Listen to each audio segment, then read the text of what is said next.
Ladies and gentlemen, welcome back to the It's Obvious podcast. This is episode 283. My name is Garrett Drake. I'm joined in person by Jacob Alka, who is my dear neighbor, dear friend of many years.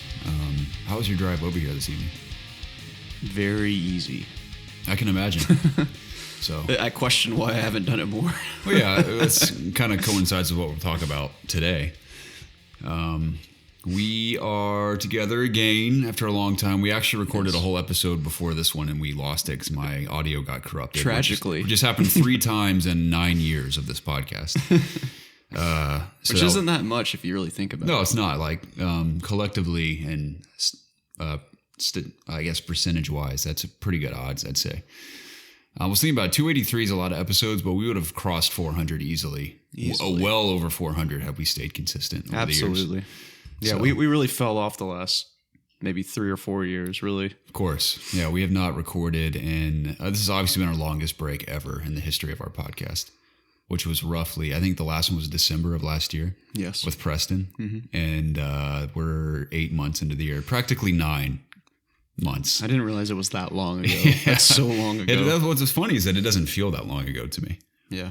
Probably because I keep up with you and Jacob both to a degree, or not you and Jacob, you and Preston both to a degree. I talk to Preston on the phone probably once every few weeks, mm-hmm. and we basically have a podcast over the phone because we talk for like an hour, sometimes more about. You should just secretly record your conversations. I should. That's like the only way to get them on.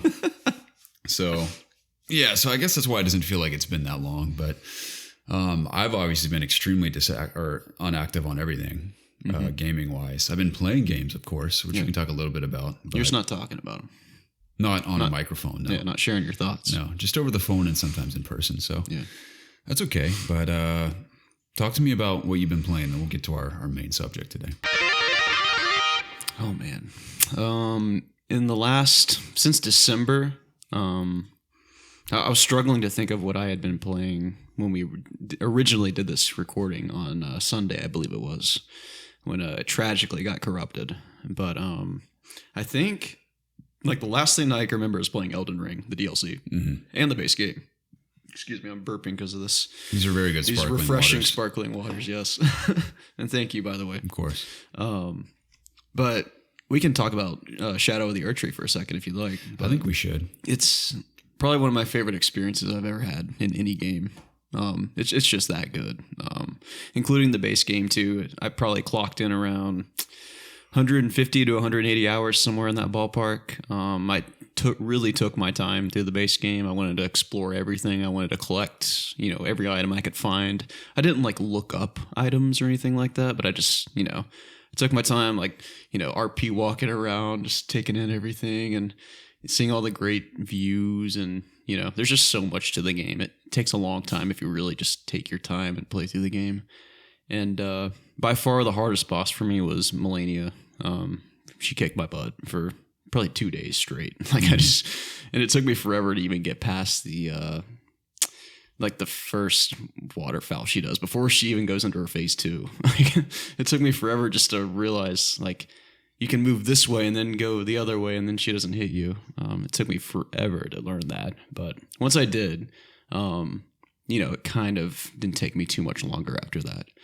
But in terms of the DLC, because that's what everyone really cares about, I think it's probably the best DLC ever, in my opinion. And I don't count the Warcraft expansions because those are games in themselves, but... so is Shadow of the Erdtree almost like a pseudo sequel to Elden Ring. That's a good point. But I thought all the bosses were very creative. They're all very hard, especially if you haven't. I had the luxury of playing the base game and then go into the DLC. I'm sure a lot of people that went into it having not played in a year or two were just awful, and it was terrible for them. But I enjoyed them all. I think my favorite boss. I guess we could say the names, right? I don't see why not. If you haven't played the game at this point, you probably don't care about spoilers. But probably my favorite boss ended up being probably Relania or Relana, whatever her name is. Yeah, the Twin Blades boss. Yeah, she was really cool. I feel like I'm forgetting another one that I. What's really that guy liked. with the big snake? Oh, Mesmer. Mesmer, yeah. Yeah, he was cool Mesmer's too. Flame. Yes. Oh, and Midra, the Frenzied Flame guy. He's awesome. Oh yeah, in the haunted house. Yeah. That was a cool. That dungeon. That whole sequence was cool. Yeah, I love that house. I wish it was bigger. I wish it had more to it. But for what it was awesome. Yeah, kind of the whole atmosphere and vibe of getting through that spooky forest all the way to the house. I feel I almost like combine those. Like the forest was part of the experience of like getting there, and then traversing the house afterward was like one big spooky Halloween quest. Is what it felt like. Yeah. Did you like the forest? Yes and no. I kind of wish there was more in there to discover. It was almost just like a gigantic place to just walk through. Yeah, it seemed bare bone. Yeah, I mean, there's obviously some like shadow tree fragments and stuff to find in there, but apart from that, I was hoping for maybe one other mini boss, like a side boss, or maybe like a cool piece of gear somewhere in there. But it was pretty empty for the most part. But I liked the atmosphere and the vibe of it for sure. It was very spooky. So. What'd you think about the last boss? Oh yeah, that was intense. Yeah, I went from for me, I told Preston I transitioned from it being amusing from how difficult it was to like actually being pissed. Yeah. And I finally did beat him by completely respecking my character to this mega cheese mode. To beat him. Shield build. Yeah. Like it was maybe it was something like that. I can't remember what it was. It was like some kind of intense bleed build, but I like drastically respect just to do that, and then I respect back to my original build. But yeah, that was a little too much for me. Yeah, the DLC was immaculate. Like I just loved it so much. All the bosses were great. You know, some of them were kind of easier than others, but it was very rewarding exploring, because every time you explored, you're either finding something cool or you're going to a cool place. Yeah, at the very least, you have a beautiful view at some point. Yeah, like the Blue Flower area was a good example. Like the Cerulean Coast, I think is what it's called. Yeah, Cerulean Coast. That place is just gorgeous. Yeah. But there's not a whole lot to do there. There's like one big boss. Well, it's in another area, but that was the main criticism I saw from almost every reviewer was everything is beautiful, fun to explore. All the bosses are cool. There's obviously new gear and everything, but like for the most part, all these gorgeous areas, there's like very little things to find in them. It's true. Which I understand. Whereas in the base game, I feel like you round any corner and there's something to like, whether it's a boss or a piece of gear or something interesting to acquire.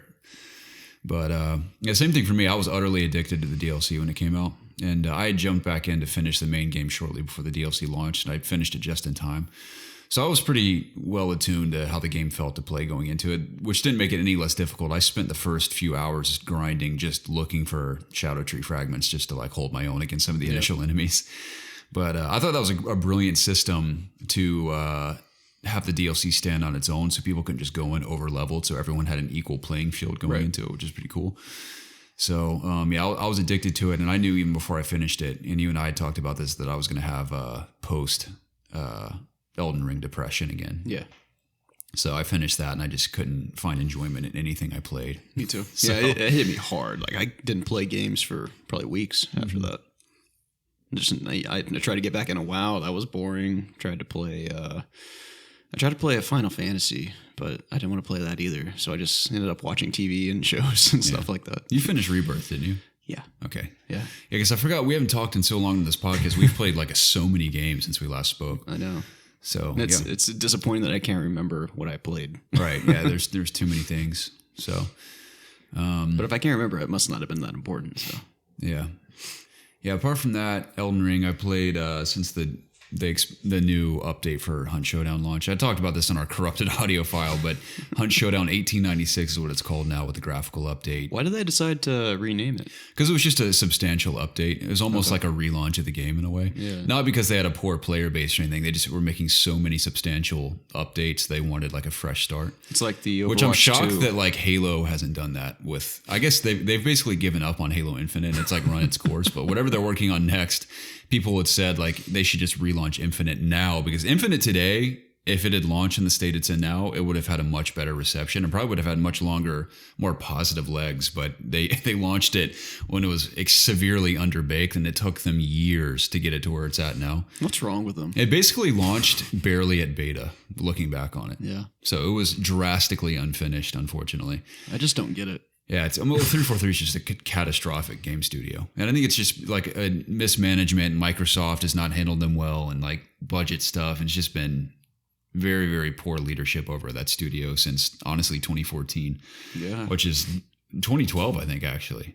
Because I think, Reach was 2010, so roughly the 2012 era until now. 3 years really dropped the ball. That's that like franchise. most of our lives.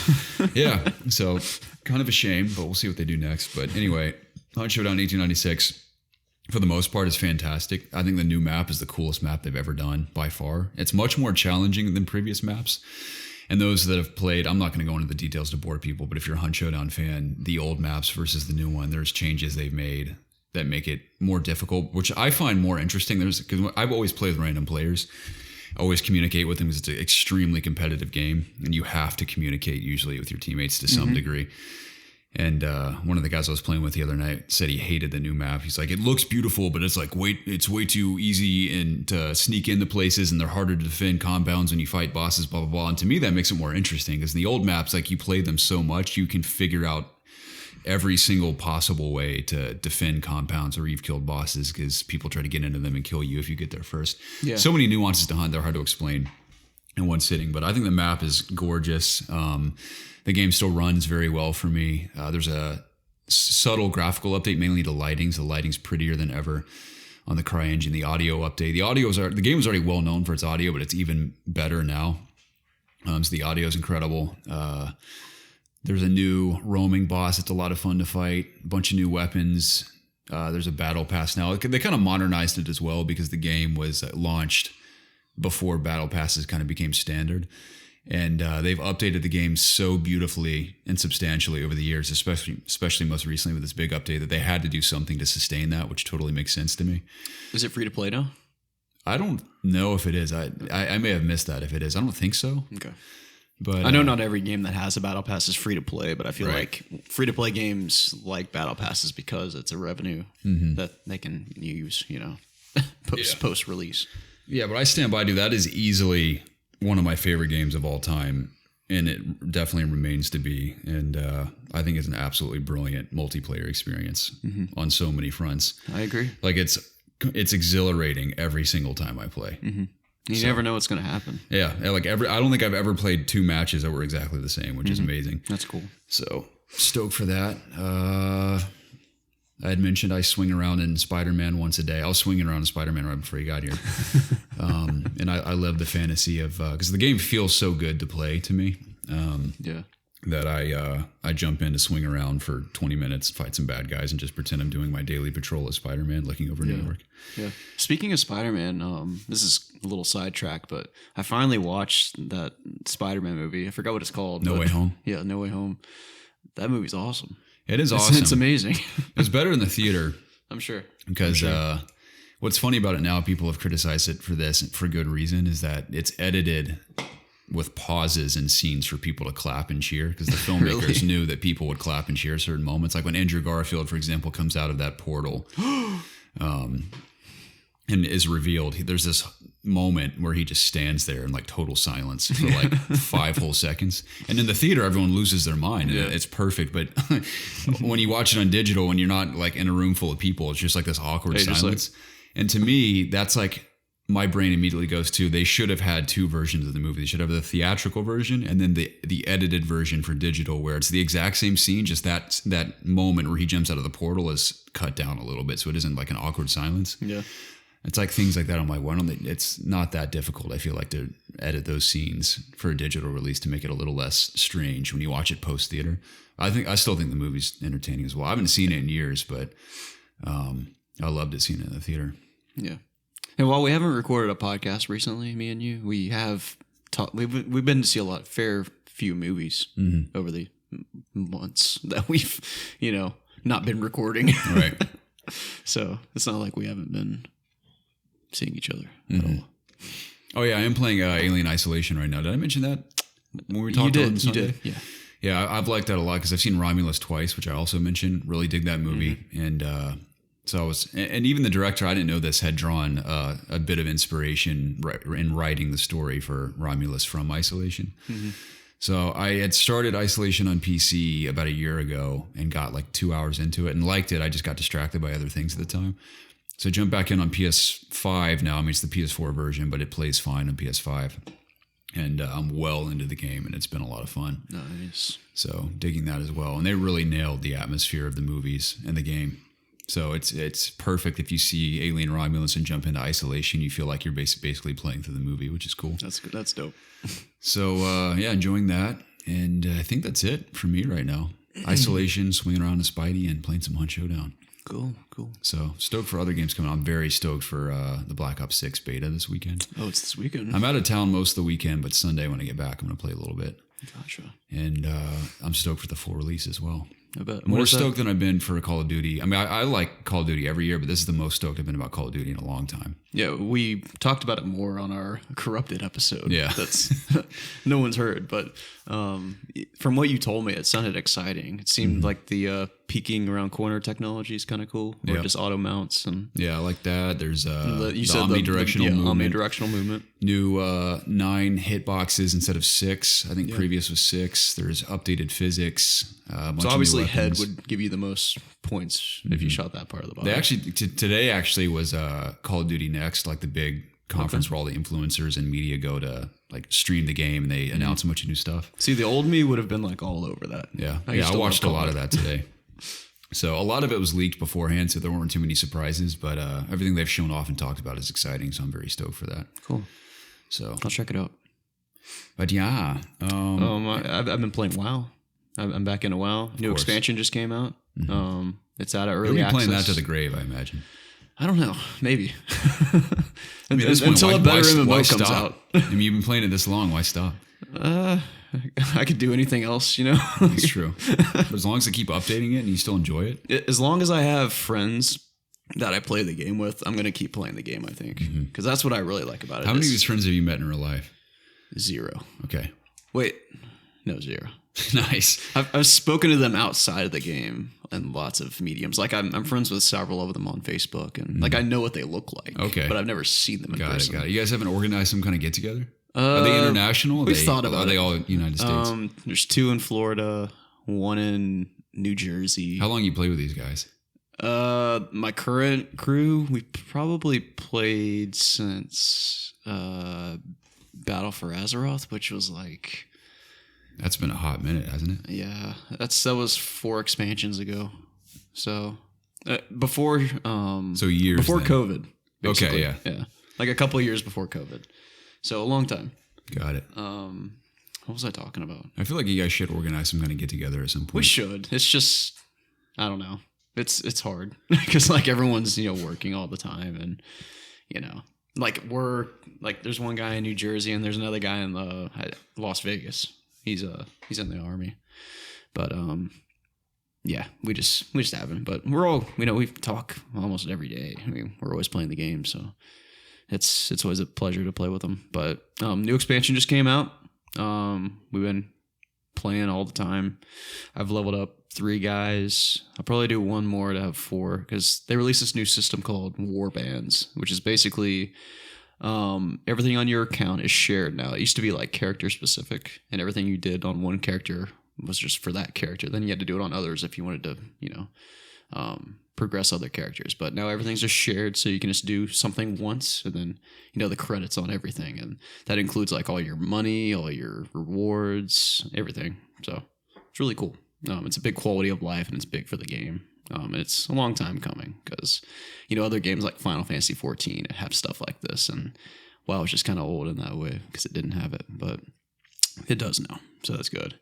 But the season, like the actual like in-game content hasn't launched yet because they're like slowly rolling it out over the course of a few weeks. But right now you can kind of level and do like baseline dungeons. They're not very hard, but it's kind of just, exploring the world, doing all the side quests, which are really good this time, by the way.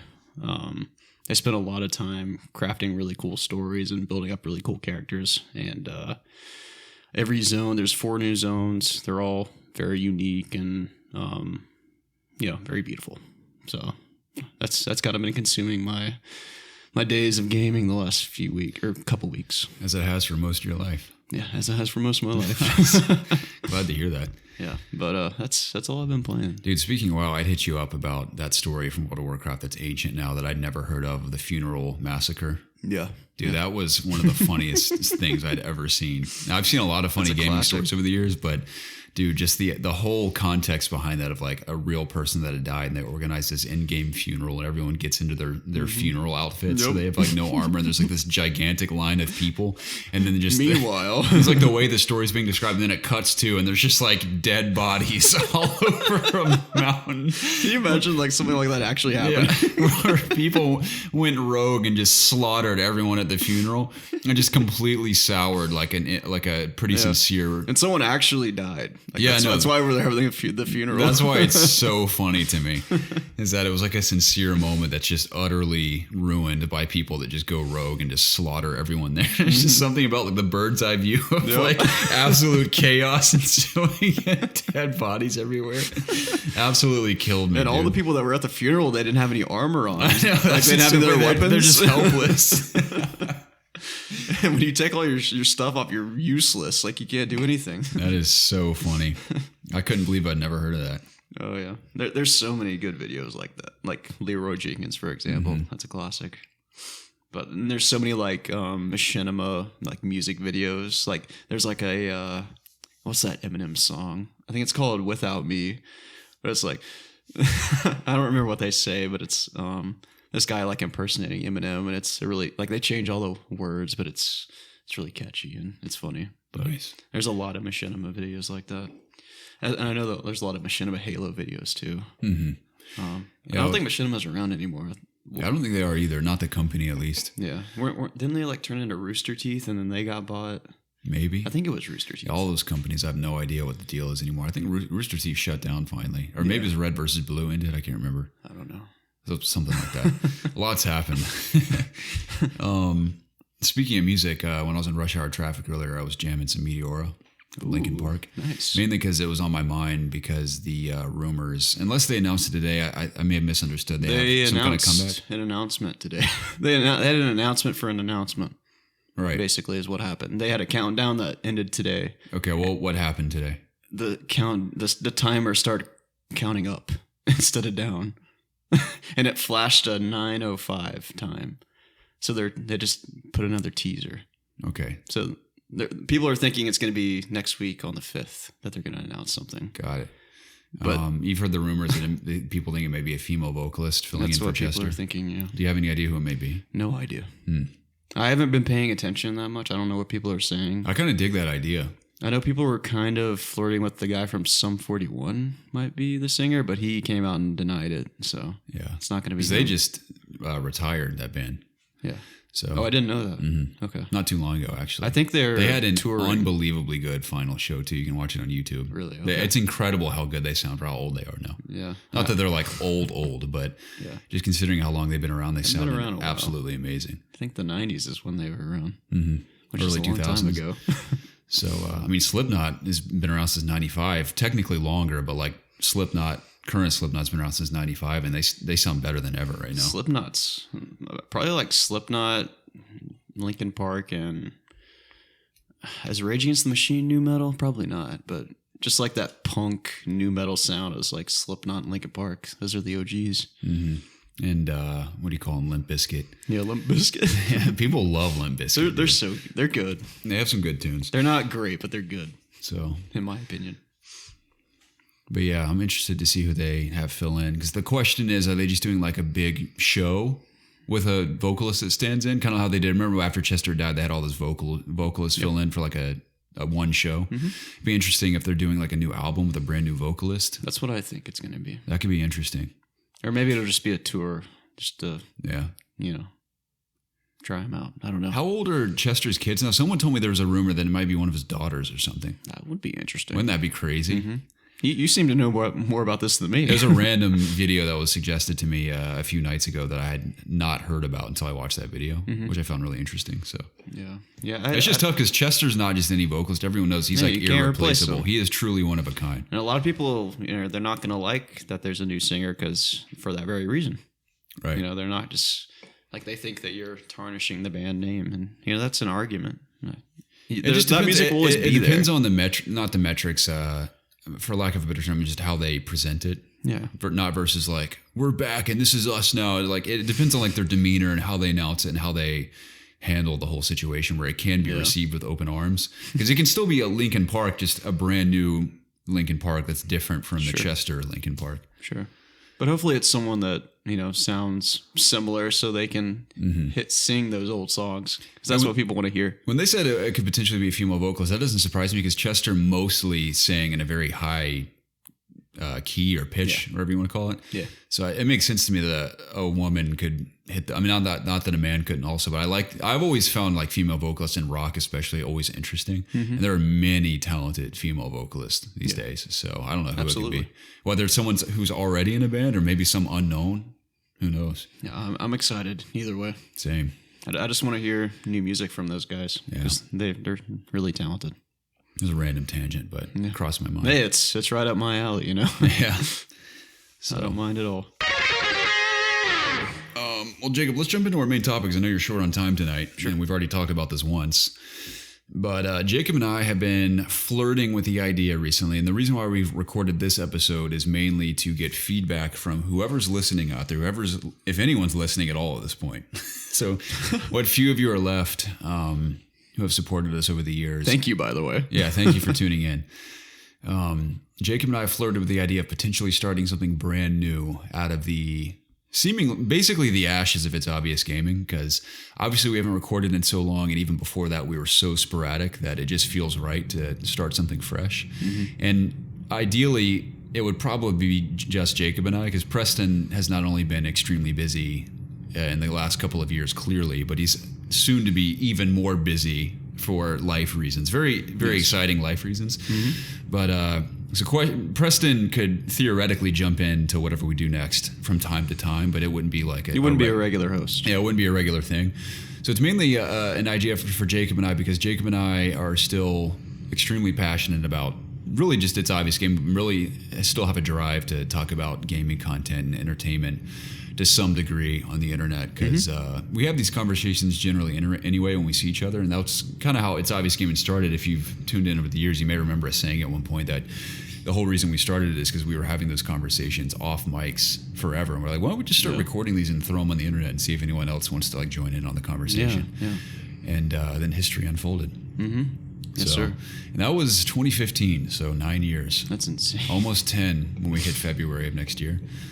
So all that said, Jacob and I still have a drive to create content, and so we have not landed on anything specific, but generally speaking, starting something new together that we could fully commit to, because we really have no excuse. We have the drive, and we're also practically walking distance from each other's places. Yes, quite literally. So it'd be foolish not to take advantage of that.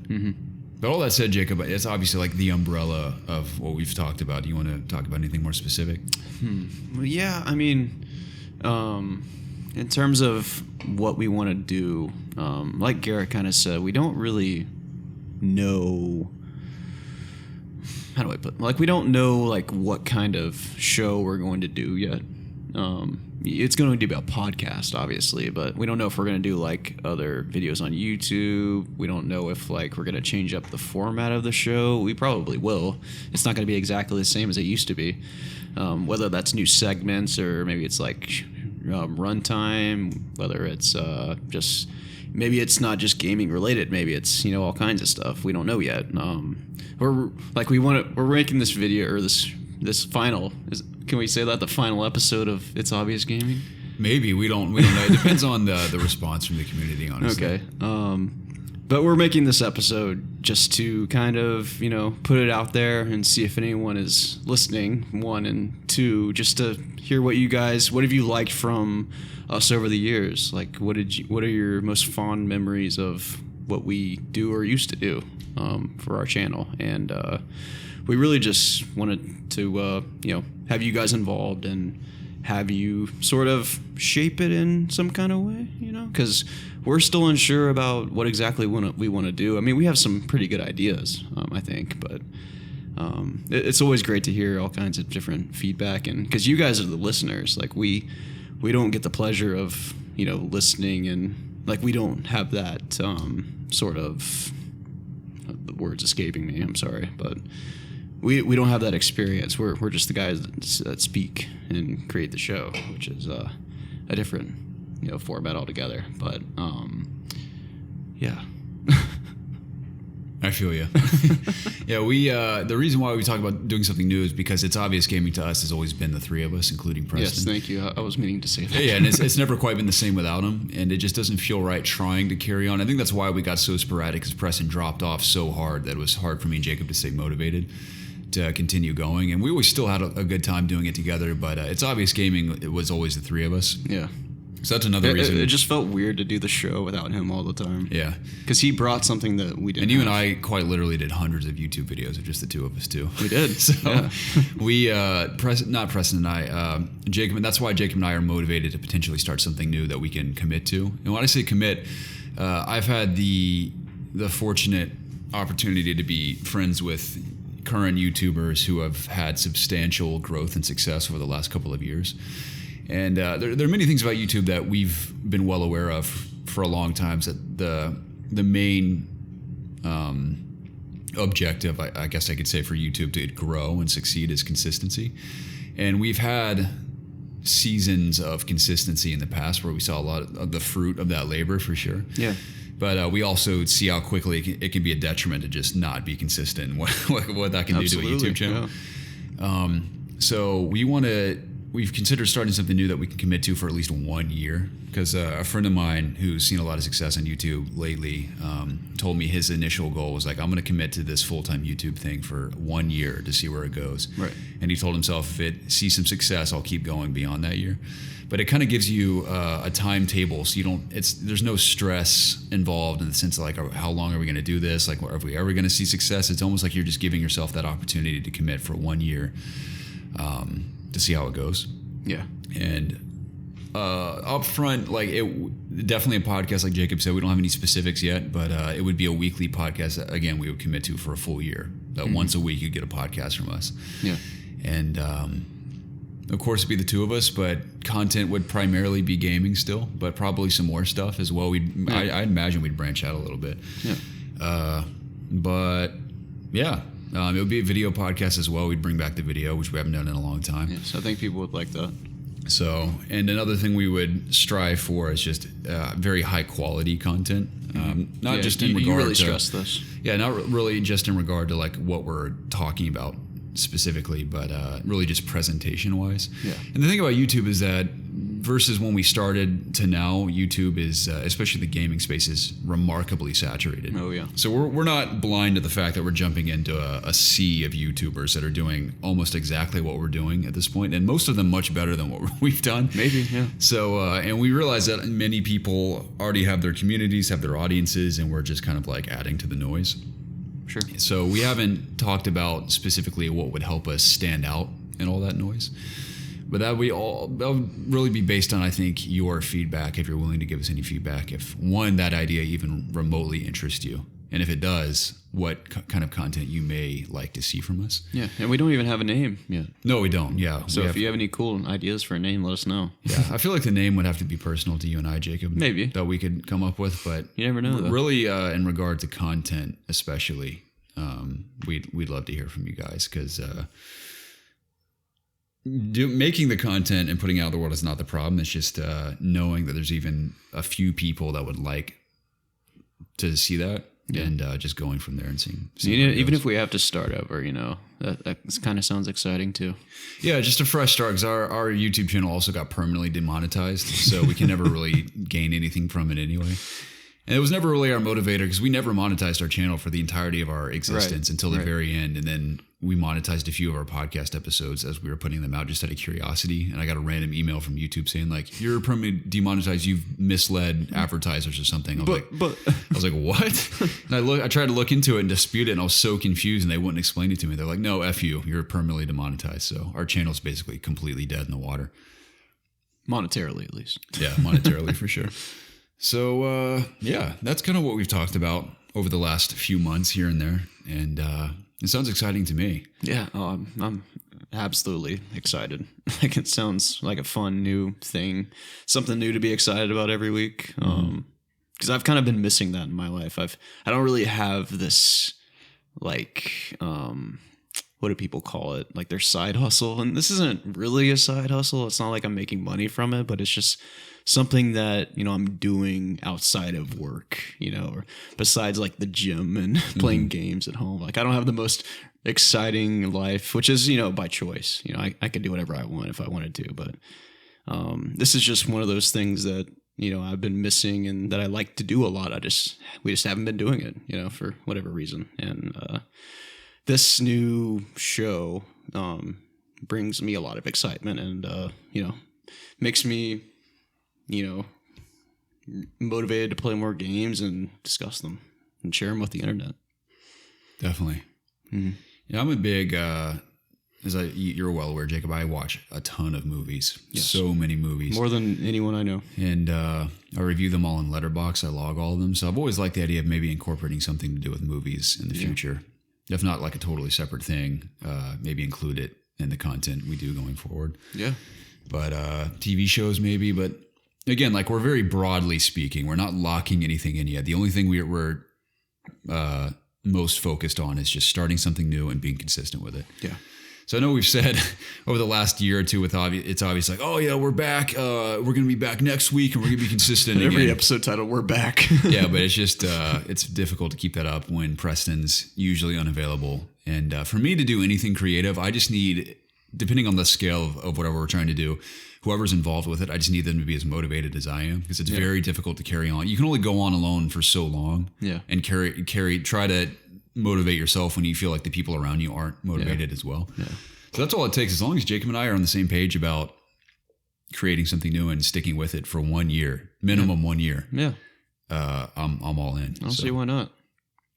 But yeah, I can't really think of anything more specific. It's really just kind of a putting it out there to see, again, whoever's listening. Yeah. If you're willing to get back to us on Discord, email, Instagram, those are the top three. Discord's definitely number one. Is this going on YouTube? This will go on YouTube. Yeah, okay. If you happen to be one of the 2 or 3 people listening on YouTube, you can comment below. Hey, that might surprise you. Hey, never know. Yeah. Unleash the floodgates. Totally. So, as it goes. Yeah, I think apart from that, I can't really think of anything else specific unless you got something. I think we hit all the big points, I think. Cool. This is sort of bittersweet. It could potentially be the last episode of It's Obvious Gaming. Maybe. Again, we don't know exactly what the future holds, but it could be a situation where if we do decide to move forward with something else, maybe we can get Preston on for one more true final episode. Maybe. And be like, okay, the future is now. Yeah. Now we're going forward. He can send us off. So, because that could kind of be our kickoff. Like once we figure out like what kind of content we want to do, what's it going to be called, the branding, have all that locked in and ready to go. Mm-hmm. And then the final It's Obvious Gaming video that kind of launches us into that. I kind of like that, yeah. So, just an idea. Yeah. I think that it doesn't feel right to me to end It's Obvious Gaming without Preston. Yeah. He would kind of have to be there. Yeah. So, well, maybe It's Obvious Gaming. Is it good? Question mark. I'm sure. I need to go back and listen to that episode. I'm sure it's comical. I can't. That's too hard for me. Good old 2015. Oh man, dude. A lifetime ago. So much life has happened. That's the thing too, so we got to remember we started It's Obvious in our very early 20s. Mm-hmm. And anyone who's been through their 20s knows a lot of life happens in your 20s. Yep. So life, interestingly, pulled Jacob and I closer together, quite literally, and then pulled Preston much further away. Yeah. And so many things happen, like, like relationships and work and life. And like everyone knows that life happens, but in your 20s, all that growth that happens is substantial. So it makes sense as to why It's Obvious Gaming was kind of rocky toward the end. Yeah. But like, again, like our passions never died for it. It's just, what did they say in Halo? Yeah, like Spartans never die. They're only missing in action. It's Obvious Gaming never died. We've just been missing in action. Yeah, that's a nice way to put it. So, and we've had the pleasure of meeting some of you guys out there in Atlanta, actually. Yeah. Which has been cool. I've met probably 3 or 4 of you guys that have listened over the years. So anyone still out there in the vastness of space and time that it has enjoyed It's Obvious Gaming over the years and wants to see something new, let us know. Yeah, please. We would really appreciate the feedback. Or if you don't want to and you hate us, that's fine. No, that's also fine. Like this could be one of those things that everyone like is unanimously like no. We'll be like, all right, no, absolutely not. We like the internet better without you guys on it. Right. So, yeah, I think that's all I got, Jacob. Yeah, We made this pretty quick, so thank you for that. Efficient. My Wednesday night is very, pressed for time. I got to figure out what I'm going to do for dinner. Yeah? Nice. I have nothing here. Oh. I had Chick-fil-A for lunch. Dude, the banana pudding shake is out now. Finally. They got rid of the peach? I think the peach is still around. Okay. Well, I had it twice since we last talked about it. Nice. I'd been waiting for the banana pudding shake. Lives up to the hype. I'm going to try that one. I might go tomorrow and try it for you. It's very good. I'll let you know how I think. Yeah. I love banana pudding. I love banana pudding milkshakes. And Chick-fil-A nailed it. Okay. It's good. Does this stuff get caught in the straw like the peach? I think they have like wafer cookie bits in it. At least they get soggy. Yeah. Like that's the worst part about the peach milkshake now. It's always happened, but it happens way more now. There's too many you get bits. These tiny little bits and they clog up your straw and then your straw breaks because you're sucking too hard. Yeah. And it's ruined. Don't get me wrong. I like the peach bits, but sometimes I wish I could get the peach milkshake without any bits at all. Like pulpless. I don't want the pulp in my peach milkshake anymore. So pulp-free peach milkshake. Yeah. But again, I like the bits, but yeah, they get lodged in the straw way too much. Maybe we should make a Chick-fil-A podcast. They're starting a streaming service. We could be on that. For some reason, that just like pisses me off, dude. It's like so stupid, and it just anchors me for some reason. This will be the first topic of our new show. Yeah. So that's the shame too, is that there's been so much to talk about over the last 9 months. We would have undoubtedly had a lot of good conversations over the last month, the last 9 months. But that's why we want to go forward and just keep up with everything for at least a year to see how it goes. Yes. So, like talking about banana pudding milkshakes and streaming services and absolutely whatnot. And why Disney Plus is the best streaming service. Do you actually believe that? No. Okay. Gosh, dude, you scared me for a second. I actually believe Prime Video is the best streaming service presently. I've heard more than you say that. So for me, it's like they have pretty good original content from time to time too. But also for me, it's the extremely vast and rich library of just great movies. It's important. There's endless lists of ranging from great movies from the past to even like bad ones, but just like how vast their library is. There's always something to watch on there. Yeah. And my Letterboxd watch list is gigantic. So and most of them are on Prime, or at least Amazon. You can rent for like $3 if you want to. Right. So that's my favorite streaming service. Anyway, it's a weird note to end on, but what's your favorite streaming service? Yeah, call to action for the community. Yeah, forget what we asked you to actually give us feedback on. What's your favorite streaming service? And please give us reviews of the banana pudding milkshake. Dislike if it's Netflix. Yeah. But yeah, thank you for coming over, Jacob. It's a pleasure as always. Obviously, it's an easy drive to and from here, so I look forward to talking again. Yeah, I'm sure we'll do it soon, and we'll nail down. We'll see what everyone has to say, and then we'll brainstorm. Totally. That's kind of where we're at. Agreed. Cool. Well, again, everyone who's tuning in, whether it's a few or more than we expected, thank you for doing so. And again, please get back to us on Discord, Instagram, email, or YouTube comments. And hopefully we'll catch you again in the near future. Bye. See ya.